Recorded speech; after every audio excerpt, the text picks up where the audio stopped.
एक दो लोग गायब हैं। दीक्षा 1 2 3 4 5। ओके, अभी भी 2 लोग गायब हैं। ठीक है, अपने स्टार्ट करते हैं, जब वो आएंगे तब देखेंगे।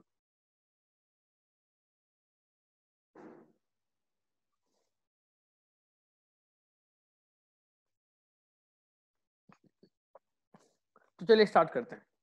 Income from other sources. इसकी कहानी शुरू होती है सेक्शन 56 से लेकर सेक्शन 57 सॉरी 59 तक। कैसे कैलकुलेट करेंगे हम income from other sources?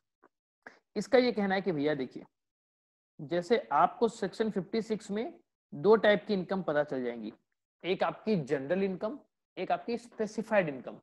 Section 56 subsection 1 कहता है जनरल इनकम के बारे में, सेक्शन 56 सबसेक्शन 2 ये कहता है आपकी स्पेसिफाइड इनकम के बारे में। ठीक है, तो ये जो इनकम आपकी हुई है, आप पहले सबको टोटल कर लो, सबको एग्रीगेट कर लो। अभी हम जो भी पिछले हमारे क्लास में जो हम देखे थे, हमने अलग अलग अलग इनकम को लिखा था कि कौन कौन सी इनकम हो सकती है। तो अगर आपकी इनमें से जो हम लिखे थे कोई भी अगर इनकम होती है, सबको लिख लो और सबको टोटल कर दो, एग्रीगेट कर दो सबको, तो वो सारा आपका क्या हो जाएगा, इनकम फ्रॉम अदर सोर्सेस। लेकिन उसके बाद आपको क्या करना है, आपको करना है उसमें से जो एक्सपेंस अलाउड हो सकते हैं उसको माइनस करना है। कैसे एक्सपेंसेस? मान लो कि आपने जो अदर सोर्स वाली इनकम कमाई है, वो कमाने के लिए इट मे बी पॉसिबल कि आपको कुछ खर्चा भी करना पड़ा हो। तो कौन कौन से ऐसे खर्चे हैं जो अलाउेबल है, मतलब इनकम टैक्स डिपार्टमेंट कहता है चलो ठीक है ये आप खर्चा अलाउ कर सकते हो, मतलब उसको आप माइनस कर सकते हो। फॉर एग्जाम्पल, मुझे इनकम हुआ 1 लाख रुपए, जिस 1 लाख को कमाने के लिए मैंने 50,000 खर्चा किया था, तो मेरा अल्टीमेट प्रॉफिट कितना बचा, 50,000। वो कब हुआ, इनकम 1 लाख रुपए माइनस 50,000 जो मैंने खर्चा किया, बैलेंस पार्ट इसमें प्रॉफिट। तो कौन कौन सा ऐसा खर्चा है जो आपका अलाउड होगा, उसको माइनस कर देंगे, तो हमको एक फिगर मिल जाएगा। इस फिगर में अब हम क्या करेंगे, ऐड कर देंगे वो सारे एक्सपेंसेस जो कि इनएडमिसिबल थे। सोच कर देखिए, मैंने प्रॉफिट, एक प्रॉफिट लॉस इमेजिन कीजिए अपने माइंड में। इस प्रॉफिट लॉस के डेबिट साइड में मैंने खर्चा दिखा दिया। जैसे ही मैंने खर्चा दिखाया, क्या हो गया, मेरा प्रॉफिट कम हो गया। ठीक है, लेकिन वो खर्चा तो अलाउड होना ही नहीं था, मतलब झूठ मूठ का खर्चा मान के चलो उसको। तो इनकम टैक्स वाले क्या बोलेंगे, भैया ये खर्चे को हम नहीं मानते। तो आप क्या करोगे, आपकी जो प्रॉफिट निकली है, प्रॉफिट लॉस में जो प्रॉफिट निकली है, उसमें उस खर्चे का जितना वैल्यू था उसको ऐड कर दो और आपका प्रॉफिट बढ़ा दो। ऐसा इनकम टैक्स वाले करेंगे। तो वो क्या है, वो आपका सेक्शन 58। सेक्शन 58 कहता है इनएडमिसिबल एक्सपेंसेस जो है, अगर आपने उसको माइनस कर दिया है यहां पर, तो हम उसको वापस से ऐड करेंगे और आपकी प्रॉफिट बढ़ा देंगे। वरना लोग क्या करते, सब झूठ मूठ का जो तो खर्चा बोलते, मतलब 1 करोड़ रुपया कमाए और बोलते सर 99,99,999 रुपए मेरे खर्च हो गए, प्रॉफिट कितना, 1 रुपया। टैक्स लोगे क्या? ऐसे कर सकते हैं। तो इनकम टैक्स वाले ने पहले ही क्लियर कर दिया कि भैया हमको आगे ये प्रॉब्लम नहीं चाहिए, हम आज ही क्लियर कर दे रहे हैं कि आपका कौन कौन सा खर्चा आपका अलाउड होगा, कौन कौन सा अलाउड नहीं होगा। तो जो डिस अलाउड है, और अगर आपने उस खर्चे को दिखाया है एज ए खर्चा, ना ना ना ना ना ना, उसको दोबारा ऐड कर देंगे। फिर और क्या, कुछ ऐसी इनकम है जो डीम्ड इनकम कहलाएगी, एक्चुअल में इनकम है नहीं, लेकिन डीम्ड इनकम कहलाएगी। वो क्या होगा, सेक्शन 59 में, तो उसको भी ऐड कर देंगे। तो फाइनली जो फिगर आएगा ये आपका हो जाएगा इनकम फ्रॉम अदर सोर्सेस, और इसके ऊपर आपको क्या देना पड़ेगा, आपको देना पड़ेगा आपका टैक्स। समझ में आया आपको? तो इसमें हमको अलग अलग कैटेगरी मिल गया, एक सेक्शन 56 मिल गया, एक सेक्शन 57 मिल गया, 58 और 59। तो इन सबको हमको अलग अलग अलग हमारी आगे वाली क्लासेस में डिटेल में समझना पड़ेगा। अब आगे बढ़ते हैं। चार्जिंग सेक्शन, सेक्शन 56 क्या है आपका, charging section, that is basis of charge. ये ही वो सेक्शन है जो इनकम टैक्स डिपार्टमेंट को ये पावर दिया कि आप किसी भी पर्सन के अदर सोर्स वाले इनकम को टैक्स कर दो, टैक्सेबल कर दो। समझ में आपको? जब मैं बात करता हूं पर्सन की, आपके माइंड में झट से क्लिक होता है सेक्शन 2 सबसेक्शन 31, कुल मिलाकर 7 पर्सन थे, individual, HUF, company, firm, AOP, BOI, local authority, artificial judicial person. ठीक है, अब आगे देखिए ये क्या कह रहा है, इनकम ऑफ एवरी काइंड, हर तरह की इनकम, एवरी एवरी, यही तो मजा है इनकम टैक्स वालों का, वो लोग कुछ नहीं छोड़ते। इनकम ऑफ एवरी काइंड, भैया कुछ भी इनकम हो, कैसे भी टाइप की इनकम हो, अच्छी इनकम हो, बुरी इनकम हो, व्हाइट इनकम हो, ब्लैक इनकम हो, किसी को मर्डर करके इनकम हो, तो सब इनकम को कवर कर लिया। Income of every kind which is not to be excluded from the total income, मतलब क्या, वो एग्जेम्प्टेड इनकम नहीं होनी चाहिए, टैक्सेबल इनकम होनी चाहिए। ठीक है, एग्जेम्प्टेड इनकम याद है आपको, सेक्शन 10 हमारी स्टार्टिंग की क्लासेस में हमने डिस्कस किया था। सेक्शन 10 में बहुत सारी हमने इनकम देखी थी जो कि आपकी क्या थी, एग्जेम्प्टेड थी। तो ये कह रहा है कि भैया सारी इनकम को ले लो, लेकिन वो एग्जेम्प्टेड नहीं होनी चाहिए, मतलब टैक्सेबल होनी चाहिए। समझ में आया? अब आगे क्या बोल रहा है, वो टैक्सेबल होगी किसके अंदर में, under income tax act, under this act. This act मतलब इनकम टैक्स एक्ट की बात कर रहा है। इनकम टैक्स में वो टैक्सेबल होनी चाहिए वो इनकम। मुझे बताइए क्या एग्रीकल्चर इनकम इसमें कवर होगा क्या? एग्रीकल्चर इनकम इंडिया वाला इसमें कवर होगा? बिल्कुल नहीं, क्योंकि एग्रीकल्चर इनकम के ऊपर टैक्स लगाने का अधिकार स्टेट गवर्नमेंट को है। इनकम टैक्स तो उसको कवर करता ही नहीं है। इसलिए अगर आपको याद होगा सेक्शन 10 सब सेक्शन 1 पहली इनकम क्या थी, एग्रीकल्चर इनकम, जो कि एग्जेम्प्ट थी। ठीक है, तो वैसी इनकम को नहीं लेंगे हम ऐसी इनकम को लेंगे जो टैक्सेबल है इनकम टैक्स एक्ट के अंदर, हर प्रकार की इनकम को ले लेंगे। And not chargeable to tax under any of the first 4 heads of income. जी हाँ, वो सारी इनकम जो पहले 4 हेड में कवर नहीं हुई, जैसे मैंने आपको बताया था प्रीवियस पार्ट में, क्या, income from salary, income from house property, business and professional income and capital gain, इन चारों में वो इनकम नहीं आनी चाहिए। तो जो बच गया वो अदर सोर्सेस है, जो बच गया shall be income from other sources. समझ में आया? ये था इस चार्जिंग सेक्शन का पोस्टमार्टम। अगर किसी को ये डेफिनेशन समझ में नहीं आई, प्लीज इमीडिएटली अभी के अभी अपने दिल पर हाथ रख के मुझे बोलो सर समझ में नहीं आया। और अगर समझ में आ गया तो भी बोल दो कि हाँ सर समझ गए, आप आगे बढ़ सकते हैं। फटाफट मुझे बताइए, क्या मैं आगे बढ़ूं?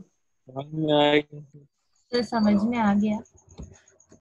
ओके, चलिए अब हम आगे बढ़ते हैं। अब मैं एक बार के लिए इस चीज को हटा देता हूं, इस डेफिनेशन को हटा देता हूं। अब आप लोग जो समझे मुझे फटाफट बताइए। हमने क्या जाना, हमने जाना कि भैया सेक्शन 2 सब सेक्शन 24 में हमने पढ़ा था इनकम। अब देखो मैं कैसे लिंक करवाता हूं, इसमें जो भी इनकम थी वो सारी की सारी इनकम आपकी इनकम फ्रॉम अदर सोर्स में आ जाएगी अभी के लिए।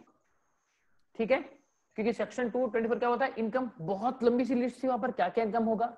तो भैया सारी इनकम, क्योंकि हमारी जो चार्जिंग सेक्शन है 56 वो स्टार्ट ही ऐसे होता है, income of every kind, her income को ले लो। तो हमने क्या किया, इनकम ऑफ सारी इनकम को ले लिया। ठीक है, इससे हम माइनस कर देंगे कौन सी इनकम, एग्जेम्प्टेड इनकम। मतलब सेक्शन 10 वाली अगर कोई इनकम है आपकी, जो इनकम हुई है इस इनकम में अगर सेक्शन 10 वाली कोई एग्जेम्प्ट इनकम है तो भैया उसको आप माइनस कर दो। उसके अलावा फर्स्ट 4 हेड ऑफ इनकम जो है, income from salary, income from house property, income from PGBP, then income from capital gain. अगर इनसे भी कोई इनकम हुई है तो उसको भी आप हटा दो। क्यों? क्योंकि ये इनकम तो अपने रेस्पेक्टिव हेड में जा चुकी है। Income from salary, salary head में टैक्सेबल कर देंगे। इनकम फ्रॉम हाउस प्रॉपर्टी में टैक्सेबल कर देंगे। इस तरीके से जो इनकम जिसमें टैक्सेबल होगी उसमें कर देंगे। तो बैलेंस जो बचा, ये जो बचा बैलेंस, ये आपका क्या हो गया, income from other sources. Income from other sources, ये वाली इनकम। समझ में आपको?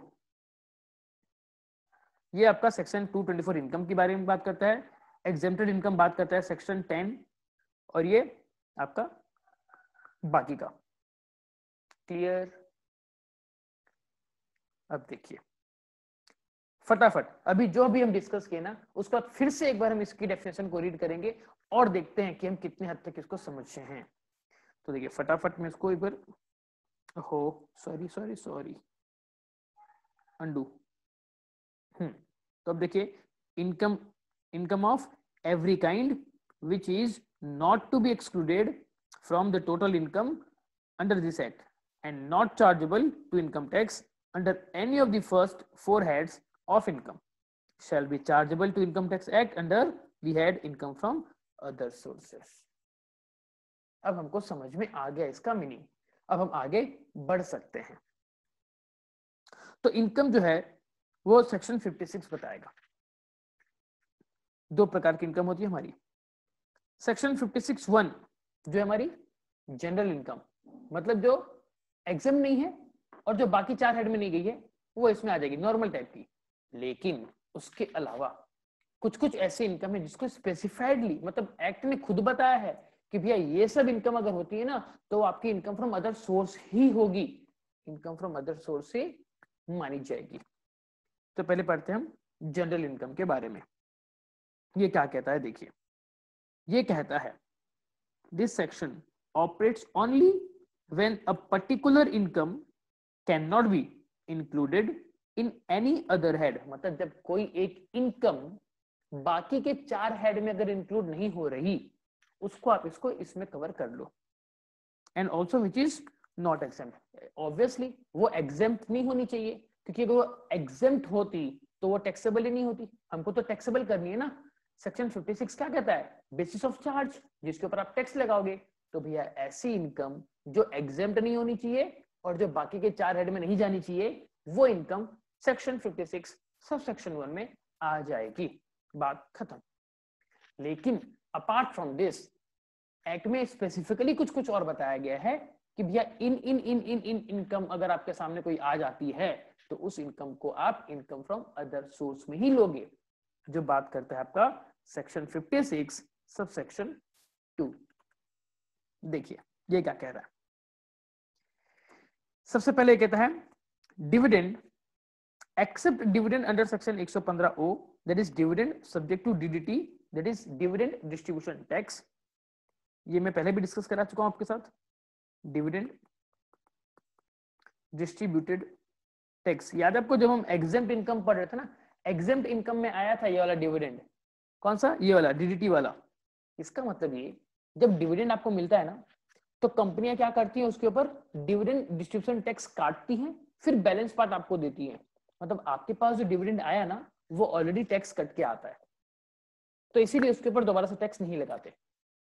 लेकिन ऐसा डिविडेंड जिसके ऊपर, मतलब जो सेक्शन 115O वाला नहीं है, इसका मतलब ऐसा डिविडेंड जिसके ऊपर कंपनी ने DDT चार्ज नहीं किया है और डायरेक्टली आपको दे दिया है डिविडेंड का पैसा, तो वो डिविडेंड आपके लिए टैक्सेबल हो जाएगा, बिकॉज उस डिविडेंड के ऊपर कोई टैक्स नहीं लगा। इसीलिए अब वो यहां पर आपका इनकम फ्रॉम अदर सोर्स में आ गया। देन नेक्स्ट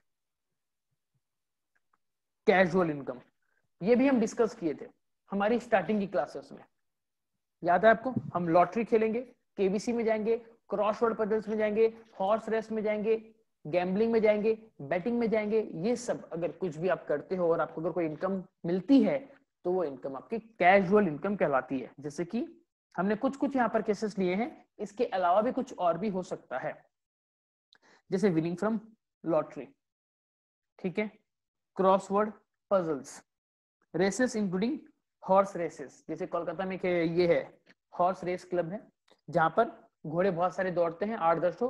अब आप बोली लगाओ कौन सा घोड़ा जीतेगा, और अगर आपका बताया गया घोड़ा जीत गया तो आपको फिर पैसे मिलते हैं। देन कार्ड गेम्स, यहाँ पर इसका मतलब प्लेइंग कार्ड्स के बारे में बात की जा रही है।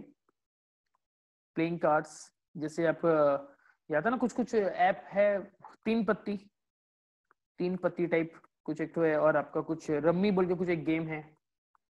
तो सॉरी ये क्या, ये हो गया रम्मी एटसेट्रा, और भी क्या क्या होता है मुझे पता नहीं, बट ये 2 गेम बहुत पॉपुलर है।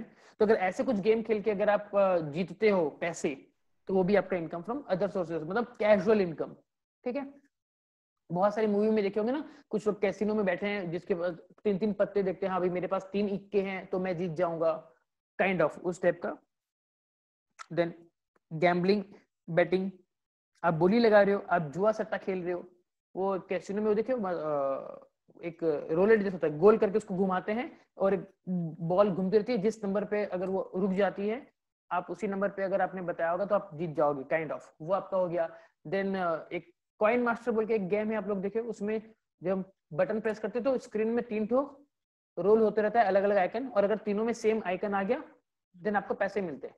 ठीक उसी तरीके से रियल लाइफ में भी ऐसे बड़ी बड़ी मशीनें होती हैं, आप पहले कुछ में पैसे डालो और उसको राउंड उसको घुमा दो, अगर तीनों में आ गया सेम आपको बोनस मिलता है। तो ऐसा अगर कुछ इनकम आपको होता है वो आपका इसमें कवर हो जाता है। देन इसके बाद अब हम इसको कंटिन्यू करते हैं। और क्या था आपका, interest on compensation and enhance compensation. ये क्या है, कभी कभी क्या होती है ना, गवर्नमेंट आपकी जो प्रॉपर्टी है ना उसको टेक ओवर कर लेती है। मान लो मेरा घर था रोड के किनारे, अब गवर्नमेंट को लग रहा है कि यार रोड बहुत पतली हो गई है, हमको रोड को चौड़ी करनी है, तो गवर्नमेंट क्या करती है, रोड के किनारे पे जो मेरा घर था उसको टेक ओवर कर लेगी, उसको तोड़ देगी और वहां पर रोड बना देगी। अब यहाँ पर मेरा क्या दोष, तो गवर्नमेंट क्या करती है, मुझे कंपनसेशन देती है कि लो भाई सुमित, आपका घर टूट गया, पकड़ो 50 लाख रुपए। बट मेरे हिसाब से उस घर का वैल्यू और होना चाहिए था, तो मैं क्या करता हूँ, मैं फिर उसको आगे और अपील करता हूँ और उसको फिर मैं बोलता हूँ कि भैया जो कंपनसेशन आपने दिया वो नहीं चलेगा, आप मेरे को बढ़ा के दो। तो गवर्नमेंट मेरे को फिर बाद में जो केस चलता है, अपील होती है, उसमें अगर मैं जीत गया तो जितना मेरे को और एक्स्ट्रा एनहेंस कंपनसेशन मिलता है, और उसके ऊपर जो इंटरेस्ट वाला पार्ट है, that is interest on compensation and enhance compensation, वो जो है आपका, वो आपका इनकम फ्रॉम अदर सोर्सेस। इसको हम पढ़ेंगे जब हम कैपिटल गेन में जाएंगे, कैपिटल गेन में ऐसा कुछ कुछ प्रॉब्लम आएगा। Then income from subletting of house property, ये भी डिस्कस कर चुका था मैं जब हम हाउस प्रॉपर्टी का चैप्टर पढ़ रहे थे। हाउस प्रॉपर्टी चैप्टर में अगर आपको याद होगा कंडीशंस कि कब कब हाउस प्रॉपर्टी टैक्सेबल होगी, उसमें हमने पहला एक पढ़ा था कि assessee should be the owner of the property और deemed owner of the property. मतलब अगर आपने किसी को भाड़े पे दिया और उस पर्सन ने किसी और थर्ड पार्टी को भाड़े पे दे दिया, तो जो बीच वाला पर्सन है टेनेंट, वो उसका तो मालिक है नहीं, फिर भी उसने घर भाड़े में दिया, तो उस केस में जो इनकम होगी वो इनकम फ्रॉम अदर सोर्सेस होगी, मतलब इनकम फ्रॉम सबलेटिंग। समझ में आ गया ना आपको? मैं फिर आपको एक एग्जांपल लेके बता देता हूँ, आपको याद रहेगा। ये लैंडलॉर्ड है, ये टेनेंट है। अगर लैंडलॉर्ड ने टेनेंट को जब घर भाड़े में दिया, तो टेनेंट जो पैसा देगा ये इनकम फ्रॉम हाउस प्रॉपर्टी कहलाएगा। लेकिन टेनेंट भी बहुत होशियार, टेनेंट ने क्या किया, एक और उसको क्या कर दिया, किसी और को दे दिया। मान लो टेनेंट 2 को दे दिया, मतलब इसने क्या किया, इसने हाउस को लेट किया, इसने हाउस को सबलेट किया। ठीक है ना? यहाँ पर टेनेंट तो ओनर नहीं है, tenant is not the owner, फिर भी ये जो टेनेंट 2 जिसको पैसे देगा, ये इस टेनेंट के लिए, इस टेनेंट के लिए क्या हो जाएगा, इसके लिए हो जाएगा इनकम फ्रॉम अदर सोर्सेस। समझ में आ गया आपको? अब आगे देखिए, rent from a vacant plot. आपके पास एक खाली एक लैंड का टुकड़ा पड़ा था, आपने उसको भाड़े पे दे दिया। आपके पास एक लैंड का खाली टुकड़ा था, घर नहीं था, सिर्फ लैंड था, उसको आपने भाड़े पे दे दिया, तो वो जो पैसा अगर आपको मिलता है तो आपका इनकम फ्रॉम अदर सोर्स कहलाएगा। ठीक है? अब खाली प्लॉट आप भाड़े पे क्यों दोगे? बेस्ट एग्जांपल देख लो, आपके शहर में जब कभी कुछ मेला लगता है ना, जिसे मीना बाजार कहते हैं, तो जो एक प्रॉपर वैकेंट लैंड है ना, एक वैकेंट लैंड को भाड़े पे दिया गया। मान लो कभी कभी बुक फेयर वगैरह आता है, ट्रेड फेयर आता है, तो जिसका प्रॉपर्टी है वो जब उस फेयर के लिए अपना लैंड, वैकेंट लैंड देता है भाड़े पे, तो उसके लिए कौन सी इनकम हो गई? Income from other sources. Then composite rent non separable, ये हम डिस्कस किए थे हाउस प्रॉपर्टी वाले चैप्टर में, कि अगर आप जब घर भाड़े में दे रहे हो, घर के साथ साथ table, furniture, AC, cooler, fridge, kitchen, modular kitchen, सब कुछ दे रहे हो, लेकिन जो रेंट ले रहे हो ना उसको आप सेग्रीगेट नहीं कर पा रहे हो कि घर के लिए कितना लिए और बाकी एसेट जो आपने दिया उसके लिए कितना दिए, तो आपका क्या हो जाएगा, वो इनकम फ्रॉम अदर सोर्स में हो जाएगा। ठीक है? देन एडवांस मनी फॉरफिटेड, ये भी हम डिस्कस किए थे। एडवांस मनी फॉरफिटेड मतलब क्या हो गया कि लेट सपोज ये मिस्टर ए है, ये मिस्टर बी है। मिस्टर ए के पास एक कार थी, और कार कैसी थी मालूम? सोने की थी, यानी कि ये थी स्वर्ण कार। स्वर्ण कार ऐसे सुनना होगा, स्वर्ण कार, हाँ सोने की कार थी।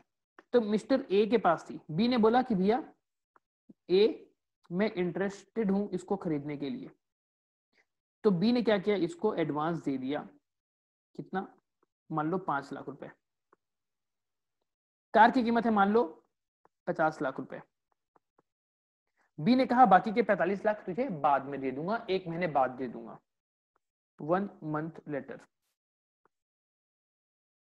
बी की हालत खराब हो गई, बी पैसे नहीं दे पाया। तो ए ने क्या बोला, देखो मिस्टर बी, जस्ट बिकॉज मैंने आपसे ये 5 लाख रुपया ले लिया था, हमारे बीच में एक डील हो गई थी, मैं वो कार किसी और को नहीं बेच पाया। उस समय अगर वो कार बिक जाती तो बिक जाती, अब नहीं बिक रही, तो भैया अब मैं कार किसको बेचूं? अब ये 5 लाख आपका डूब गया, अब ये पैसा आपको दोबारा नहीं मिलेगा। तो ये जो 5 लाख रुपए मिस्टर ए को मिला, तो ये कैसा पैसा है? ये है एडवांस मनी, जो कि ए ने कैंसिल कर दिया, फॉरफिट कर दिया। तो ए के लिए ये 5 लाख रुपए क्या आ जाएगा? Income from other sources. ठीक है, आगे डायरेक्टर सिटिंग फीस। कंपनी में आपके 2 टाइप के डायरेक्टर होते हैं, एक वो जो कंपनी के पेरोल में काम करते हैं, जिसको हर महीना सैलरी मिलती है, और एक वो डायरेक्टर जो कंपनी के पेरोल में काम नहीं करते। तो वो लोग जब कभी मीटिंग होती है सिर्फ तभी बुलाए जाते हैं, और जब वो लोग आते हैं मीटिंग में बैठते हैं तो कंपनी एज ए उनको क्या देती है? ऑनरेरियम उनको पे करती है। ठीक है, तो वैसे डायरेक्टर जो कंपनी के एम्प्लॉयमेंट में नहीं है, उनको अगर मीटिंग में बैठने के नाम पर अगर पैसा मिले, जिसे हम कहते हैं डायरेक्टर सिटिंग फीस, तो आपका उस डायरेक्टर के लिए क्या हो जाता है? Income from other sources. उसके बाद एग्रीकल्चर इनकम फ्रॉम फॉरेन।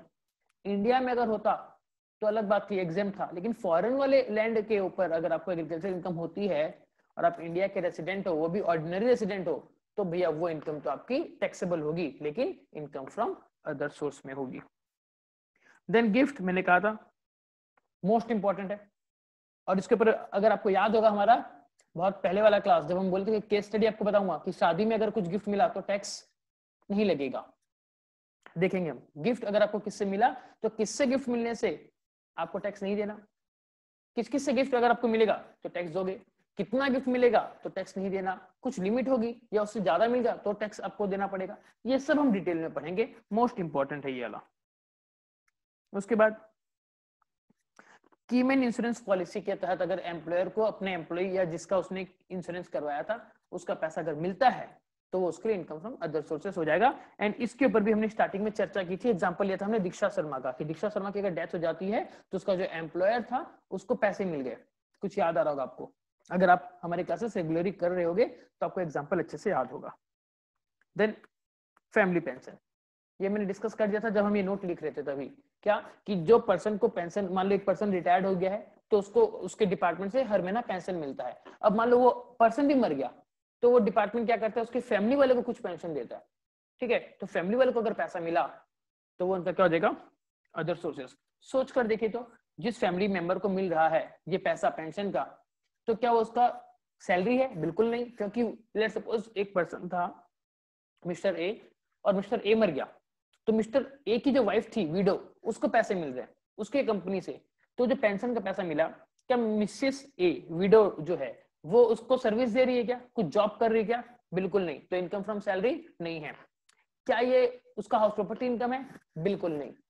क्या ये उसका कुछ बिजनेस है? मतलब सोचो तो वो अपने पति को मार देगी और फिर कंपनी से पैसे लेगी, क्या ये बिजनेस है? माय गॉड, बिल्कुल नहीं। एंड कैपिटल गेन, क्या उसने कुछ बेचा, कुछ लैंड बेचा, घर बेचा? नहीं। तो फिर भी अगर मिसेस ए को पैसा मिल रहा है तो इनकम तो हो रही है। तो ये इनकम कैसी है? Income from other sources.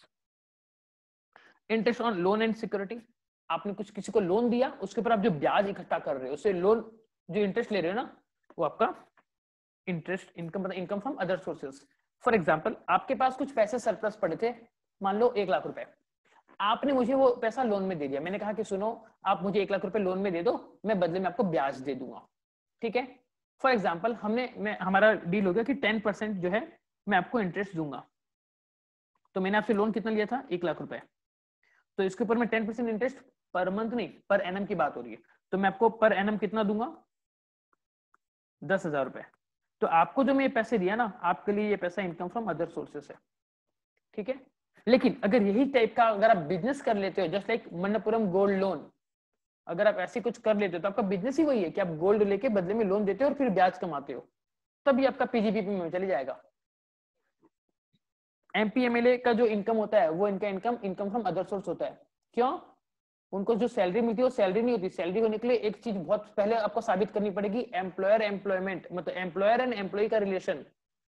यहाँ पर एम्प्लॉयर कौन, भारत सरकार एम्प्लॉयर है, वो लोग एम्प्लॉय हैं नहीं, वो लोग तो देश की सेवा कर रहे हैं, ऐसा उसको माना गया है। ठीक है, तो वो उन लोगों को जो पैसा मिलता है वो इनकम फ्रॉम अदर सोर्स में टैक्सेबल होगा। Then interest on income tax refund, ये भी डिस्कस कर चुका था मैं जब हम इस पॉइंट को लिख रहे थे, फिर से रिपीट करता हूं। क्या था कि मान लो आपने गलती से ज्यादा टैक्स पे कर दिया, अब आपका इनकम तो कम आ गया, अब आप इनकम टैक्स डिपार्टमेंट से क्लेम करोगे रिफंड का कि मुझे मेरे पैसे वापस दो।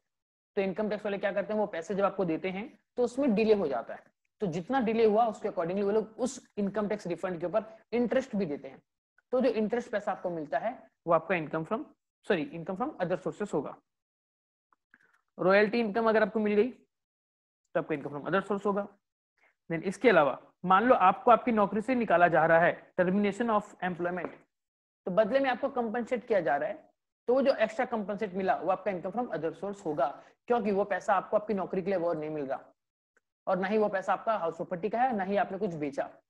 तो ये जो इनकम है इनकम फ्रॉम अदर सोर्सेस है। एंड लास्ट की 2-3 और इनकम है। फर्स्ट आपका अनडिस्क्लोज्ड सोर्सेस, आपको इनकम तो ही, लेकिन ऐसे सोर्स है जो आपने इनकम टैक्स को सोर्स मतलब बताया नहीं था। मान लो मेरा एक घर है जिसको मैं भाड़े पे लगा रखा हूं और वो पैसा मेरे को आ रहा है, तो ये मेरा इनकम फ्रॉम हाउस प्रॉपर्टी है, लेकिन मैं वो प्रॉपर्टी गवर्नमेंट को बताया नहीं। बाद में अगर गवर्नमेंट को पता चलता है कि ये जो इनकम आ रही है ये मेरे अनडिस्क्लोज्ड सोर्स से आ रही है, मतलब क्योंकि मेरे पास पैसे तो आ रहे हैं बैंक में लेकिन मैं सोर्स नहीं बता रहा कि कहां से आया, तो गवर्नमेंट क्या बोलेगी, ये आपका इनकम फ्रॉम अदर सोर्सेस हो जाएगा, टैक्स दे दो भैया। अगर मान लीजिए आप plant and machinery and furniture अगर आप भाड़े पे देते हो तो ये आपका क्या हो जाएगा, इनकम फ्रॉम अदर सोर्सेस हो जाएगा। ठीक है, then issue of shares at premium, भैया 10 रुपए का शेयर है आप उसको 20 रुपए में इशू कर रहे हो, तो जो एक्स्ट्रा 10 रुपए आपका आया प्रीमियम का पैसा वो आपका इनकम फ्रॉम अदर सोर्सेस होगा। And last one is interest on debenture and government bond if not taxable under PGBP. ठीक है, आपने डिवेंचर किसी कंपनी का खरीदा हुआ है और उसके ऊपर इंटरेस्ट आपको मिल रहा है, तो वो जो इंटरेस्ट का पैसा है वो आपका इनकम फ्रॉम अदर सोर्सेस होगा। तो ये था हमारा आज का डिस्कशन। कल की क्लास में और आगे बढ़ेंगे। आज की क्लास में मुझे नहीं लगता कि किसी को कुछ डाउट होगा, अगर फिर भी है तो प्लीज पूछिए, अदरवाइज हम आज की क्लास वाइंड अप करते हैं। सर एक बार पहला वाला पॉइंट बता दीजिए। पहला पॉइंट कौन सा? डिविडेंड्स। डिविडेंड वाला ना, देखो ये क्या होता है, ये मान लो रिलायंस इंडस्ट्रीज लिमिटेड है और ये मान लो मैं हूं, मैंने इस कंपनी के शेयर्स खरीदे हैं। ठीक है, और रिलायंस ने क्या बोला कि भैया हम आपको डिविडेंड देंगे। ठीक है, तो मान लो मेरा डिविडेंड बनता है 105 रुपए, रिलायंस ने क्या किया, माइनस कर दिया डिविडेंड डिस्ट्रीब्यूशन टैक्स इसके ऊपर 5 रुपए, और बैलेंस जो बचा 100 रुपए, ये 100 रुपए मुझे दे दिए, तो मैंने कितना रिसीव किया, मैंने रिसीव किया पूरे 100 रुपए। तो यहाँ पर जो 100 रुपए आया, आप गौर से देखो, क्या इस 100 रुपए के ऊपर ऑलरेडी टैक्स कट चुका है क्या, मतलब टैक्स कट के मुझे इनकम मिली है क्या? हाँ, तो अब दोबारा से इस इनकम के ऊपर आपको टैक्स नहीं देना। ठीक है, तो ये इनकम कैसी हो जाएगी, आपकी इनकम एग्जेम्प्ट हो जाएगी, खत्म बात। तो ये जो सीन है ये हमारा सेक्शन 115 ओ इनकम टैक्स का वो डील करता है। एक कंपनी है जो आपको डिविडेंड दे रही है, और जब डिविडेंड देती है तो company DDT dividend distribution tax ये काट कर आपको पैसा देती है। लेकिन कुछ ऐसा सीन हो जाए कि डिविडेंड आपको मिले, कुछ ऐसा सीन हो जाए कि आपको डिविडेंड मिले लेकिन डिविडेंड डिस्ट्रीब्यूशन टैक्स उसके ऊपर कटा हुआ नहीं हो, तो उस केस में आपको तो पूरा का पूरा 105 रुपया मिलेगा डिविडेंड का। तो ये जो केस अगर ऐसा होता है तो ये आपका इनकम फ्रॉम अदर सोर्स में आ जाएगा और इसके ऊपर आपको टैक्स देना पड़ेगा। समझ में आया आपको? बताइए हाँ या ना। Yes sir. ओके, किसी और का कुछ और अगर डाउट है तो प्लीज पूछिए, है क्या डाउट? नहीं है तो चलिए फिर चलते हैं, मिलेंगे कल फिर। Bye bye, good night. Thank you thank sir. You sir.